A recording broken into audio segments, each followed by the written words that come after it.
जय हिंद दोस्तों। और एक बार फिर से स्वागत करता हूं मैं आप सभी का आपके अपने चैनल लोन हेल्प इंडिया में। और आज के इस वीडियो का टॉपिक होने वाला है अनसेक्योर्ड लोन का रिपेमेंट अगर हम लोग नहीं कर पाते हैं तो बैंक या एनबीएफसी क्या कर सकती है, या रिपेमेंट करने के बाद क्या नहीं होता है, इसका पूरा प्रोसेस आज के इस वीडियो में पूरा डिटेल में मैं आपको समझाने वाला हूं। तो वीडियो बहुत ही ज़्यादा आप लोगों के लिए इम्पोर्टेंट होगा अगर आप बैंकिंग से रिलेटेड इस अनसिक्योर्ड लोन के पूरे टर्म को जानना चाहते हैं या इसमें इच्छुक है। तो ये वीडियो आप लास्ट तक वॉच करेंगे, पूरा डिटेल में मैं आपको बताऊंगा और समझाऊंगा कि अनसिक्योर्ड लोन कैसे लिया जाता है, कैसे डिफॉल्ट करने पे बैंक क्या क्या करती है, सारी चीजें आज के इस वीडियो में कवर करने वाले हैं। स्टार्टिंग से स्टार्ट करेंगे और देखिए सबसे पहले बात करते हैं कि अनसिक्योर्ड लोन होते कितने तरीके के हैं। सबसे पहले बात कर लेते हैं यहाँ पे जो आप या तो बैंक से लेंगे पर्सनल लोन, या फिर आप किसी एक एनबीएफसी से लेंगे पर्सनल लोन, ठीक है, और या फिर आप यूज करते हैं क्रेडिट कार्ड। इन तीन तरीके से आप अनसिक्योर्ड लोन ले सकते हैं। अब यहाँ पे ध्यान ये देना है कि बैंक का एग्जांपल मैं दे देता हूँ, SBI bank, Punjab national bank, HDFC bank. NBFC का एग्जांपल हो गया बजाज फाइनेंस, आदित्य बिरला फाइनेंस, और भी ऐसी कई एनबीएफसी एप्लीकेशंस भी हैं। क्रेडिट कार्ड आप किसी का भी यूज कर सकते हैं। तो अगर ऐसे तीनों में से किसी भी चीज को अगर आपने यूज किया है या यहाँ से कहीं से भी लोन लिया है तो इसको हम बोलते हैं अनसिक्योर्ड लोन। अब इसको अनसिक्योर्ड लोन क्यों कहा जाता है? क्योंकि इसमें आपने अपनी किसी भी प्रॉपर्टी को मॉर्गेज यानी कि गिरवी नहीं रखा। ये आपको मिलता है किस बेसिस पे? तो ये आपको मिलता है गुड सिविल पे। जिसका जितना अच्छा सिविल होगा उसको उतना ज्यादा ही बैंक पर्सनल लोन देती है। अब ध्यान ये भी दीजिएगा कि बैंक जो ये लोन देती है, बाकी जो सिक्योर्ड लोन होता है उसका इंटरेस्ट रेट आपको लगता है 8 to 10%, बस इससे ज्यादा इंटरेस्ट रेट नहीं लगता। भले ही आप बाइक लोन उठा लीजिए, होम लोन उठा लीजिए या अदर किसी तरीके का गोल्ड लोन, ये भी सब सिक्योर लोन है, तो इसमें इंटरेस्ट रेट काफी कम रहता है। इसी के मुकाबले अगर पर्सनल लोन देखेंगे तो इसमें जो इंटरेस्ट रेट चार्ज करती है बैंक, वो चार्ज करती है 16% से लेके 50% तक का आपको इंटरेस्ट चार्ज किया जाता है। अब ये 16% से 50% का इंटरेस्ट रेट चार्ज करने का पीछे का कारण समझिए कि हाई इंटरेस्ट रेट क्यों होता है। क्योंकि बैंक को अच्छे से पता है कि अगर बैंक 100 लोगों को लोन देगी, बैंक ने अगर 100 लोगों को लोन दिया तो उसमें से 10 से 15 ऐसे लोग होंगे जो लोन वापस नहीं देंगे। तो अब इसमें बच जाते हैं 85। तो बैंक यही चाहेगी कि जो 85 लोग उनको लोन देंगे उसी में इनका भी पैसा कवर हो जाए और साथ साथ में इनको प्रॉफिट भी हो जाए। इसी वजह से बैंक क्या करती है कि आपको इंटरेस्ट रेट इसमें हाई रखती है। अब मान लेते हैं ये जो 10-15% लोग लोन नहीं देते हैं, इनकी बात करेंगे आज के इस वीडियो में, तो ध्यान से देखते रहिए। अब आप समझ गए होंगे कि ये अनसिक्योर लोन कैसे है और कैसे कैसे किस किस तरीके के लोन को हम लोग अनसिक्योर लोन कहते हैं। अब ध्यान यहाँ पे देने वाली नेक्स्ट बात यह है कि मान लेते हैं आपने लोन को डिफॉल्ट कर दिया, ठीक है।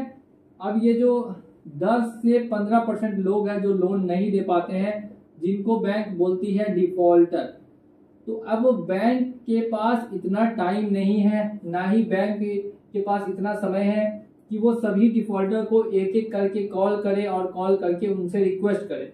तो इस वजह से बैंक क्या करती है कि इन सभी का जो डाटा होता है ये दे देती है कॉल एजेंसी को।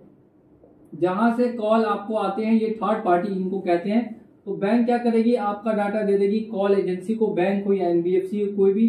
अब कॉल एजेंसी वाले आपको बार बार कॉल करेंगे, आपका पेमेंट ड्यू है, आपका पेमेंट ड्यू है, जल्द से जल्द आप पेमेंट करवा दीजिए, आपका पेमेंट ड्यू है।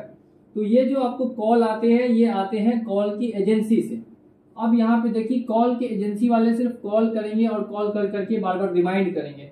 अब इसमें से क्या होगा कि इनमें से कुछ लोग कॉल पे ही पैसा वापस दे देते हैं और कुछ लोग पैसा नहीं देते हैं। अब यहाँ पे देखिए एक चीज याद रखना है, 0 to 90 डेज, 0 to 90 डेज में सिर्फ आपको कॉल वगैरह आएंगे। और जब 90 दिन कंप्लीट हो जाएगा जब 90 दिन कंप्लीट हो जाते हैं तो उसके बाद आपका लोन चला जाता है NPA में, यानी कि नॉन परफॉर्मिंग एसेट। अब इस पे एक डिटेल में वीडियो बनाया, बस यहाँ पे आप इतना समझिए कि जब आप 90 दिन डिफॉल्ट करते हैं या 3 EMI डिफॉल्ट करते हैं लगातार, तो आपका अकाउंट अब NPA में चला गया। अब देखिए, ऐसे में आपको 3 नोटिस आएंगे, ध्यान देना है आपको कितने नोटिस आएंगे। तो नोटिस अब बैंक भेजेगी आपको टोटल 3। सबसे पहला होगा या तो सेक्शन 25 या 138 का ये नोटिस होगा। दूसरा जो नोटिस आपको आएगा वो नोटिस होगा लोन रिकॉल नोटिस, ठीक है। ये एक आपको आएगा नोटिस लोन रिकॉल नोटिस, और फिर आएगा आपको डिमांड लीगल नोटिस, ठीक है। ये आपको कुछ नोटिस है जो कि भेजे जाएंगे, ये 3 नोटिस, और इसके बाद भी आगे आगे में कई नोटिस आपको आते हैं, लेकिन मेनली ये तीनों नोटिस आपको रिसीव होंगे। पहला है सेक्शन 25 या 138 का नोटिस, दूसरा है लोन रिकॉल नोटिस, और तीसरा है डिमांड लीगल नोटिस। अब इसके बाद भी अगर आदमी पेमेंट नहीं करता है या इसी बीच में, अब क्या करेगी कंपनी, देखेगी कि देखिए NPA भी हो गया, अब पैसा तो आ नहीं रहा है, तो आपका अब डाटा जाएगा रिकवरी एजेंसी के पास, ठीक है। अब रिकवरी एजेंसी जो काम करती है वो टारगेट बेसिस पे करती है।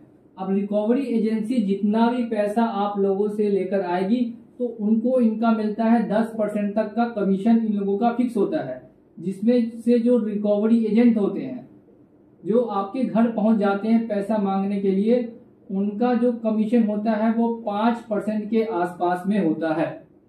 फिर से समझिए, रिकवरी एजेंसी का जो कमीशन होगा वो लगभग 10% होगा, और रिकवरी एजेंट का जो कमीशन होगा वो 5% होगा। क्योंकि अब बैंक को पता चल गया कि ये बंदा जो है वो लोन देने वाला नहीं है, अब जो भी इससे पैसा वसूली कर सकते हैं जल्द से जल्द कर लेते हैं, इसीलिए रिकवरी एजेंसी के पास आपका केस भेजेंगे, और रिकवरी एजेंसी जो है आपके घर रिकवरी एजेंट बार बार भेजेगी लोन की वसूली के लिए। अब क्यों भेजती है, क्योंकि उनको 5% या 10% का कमीशन मिलता है, कमीशन बेसिस पे काम होता है। अगर 1 लाख रुपए ये लोग रिकवर करेंगे तो इसमें से 10,000 इनको बचेगा, जिसमें से 5,000 ये रिकवरी एजेंट भी रखेगा। अब इसी बीच में रिकवरी एजेंट आके कुछ गलत हरकत भी करते हैं, या फिर जो भी हरकत करते हैं इसके बारे में अलग वीडियो में बात करते हैं, ठीक है। अब यहाँ पे रिकवरी एजेंट मान लेते हैं कि ये ले पाता है पैसा तो ठीक है, नहीं तो फिर बैंक आपको नेक्स्ट इसके बाद ऑफर करती है सेटलमेंट। देखिए अब सेटलमेंट क्या होता है, अब बैंक को पता है कि उसका पैसा मर गया, सामने वाले बंदे के पास अब पैसा है ही नहीं, देने के लिए फूटी कौड़ी तक नहीं है, तो अब वो ऐसे में सेटलमेंट के प्रोसेस में प्रोसीड करती है। सेटलमेंट में पहले आपको डायरेक्टली 50-30% का नहीं ऑफर होगा, पहले आपको होगा जो आपका आउटस्टैंडिंग अमाउंट है जिसमें कि फाइन पेनल्टी चार्जेस है वो सब हट जाएगा, और जो प्रिंसिपल है उसमें से 20% का डिस्काउंट मिलेगा। अब नेक्स्ट आपको पहले सेटलमेंट पे ऑफर होता है 80% पे।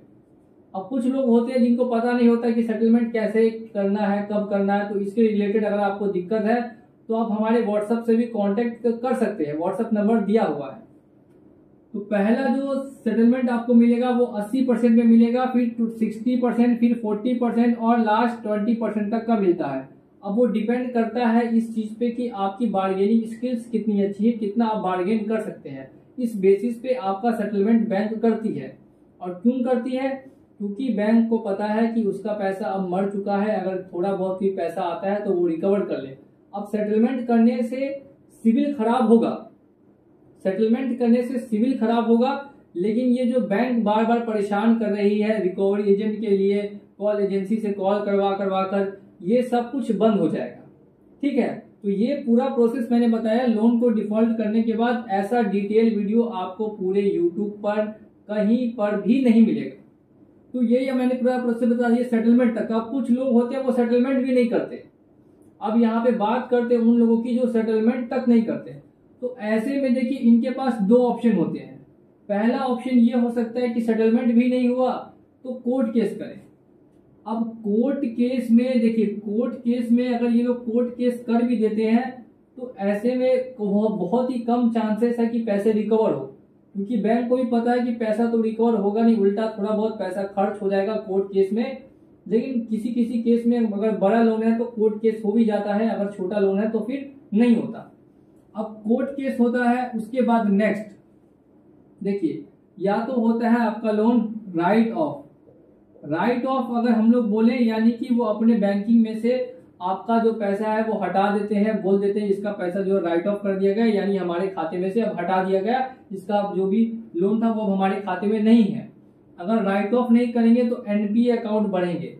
तो अब जो सेटलमेंट भी नहीं कर पाते हैं उनके लिए यहाँ पे दो ऑप्शन खुल के आते हैं, सबसे पहला कोर्ट केस का और दूसरा होता है राइट ऑफ का। तो बहुत सारे लोन जो है वो राइट ऑफ कर दी जाते हैं और बहुत सबको केस कोर्ट में ले जाया जाता है सुलझाने के लिए, लेकिन वहां भी फैसला आने में टाइम लगता है और बहुत ही लंबा प्रोसेस चलता है। बहुत बार उनको सजा या कुछ ऐसा होता ही नहीं, तो इसीलिए जो लोग होते हैं वो थोड़े से निश्चिंत रहते हैं। लेकिन ध्यान ये रखना है कि जो भी डिफॉल्ट करते हैं लोन, उन सभी का जो सिविल है वो फिर गुड नहीं रहता, वो हो जाता है बैड। क्या हो जाएगा? बैड सिविल। अब इतना डिटेल में आप देख सकते हैं, इतना डिटेल में मैंने आपको समझा दिया। इतने डिटेल में कोई भी यूट्यूब पे आपको लोन के बारे में नहीं समझाएगा। जिसको लोन की एबीसीबी नहीं आती है वो भी ये पूरा वीडियो देख के सीख जाएगा कि लोन अगर बैंक का हम लोग डिफॉल्ट करते हैं तो क्या क्या प्रोसेस होता है। तो इसी बात पे अगर वीडियो पसंद आई हो तो वीडियो को आई होप लाइक कर दीजिएगा और चैनल पे अगर नए हैं तो चैनल को सब्सक्राइब कर दीजिए। चलिए चलता हूँ आज के इस वीडियो में और मिलूंगा आप लोगों से अगली वीडियो में बहुत ही जल्द। जय हिंद, जय भारत।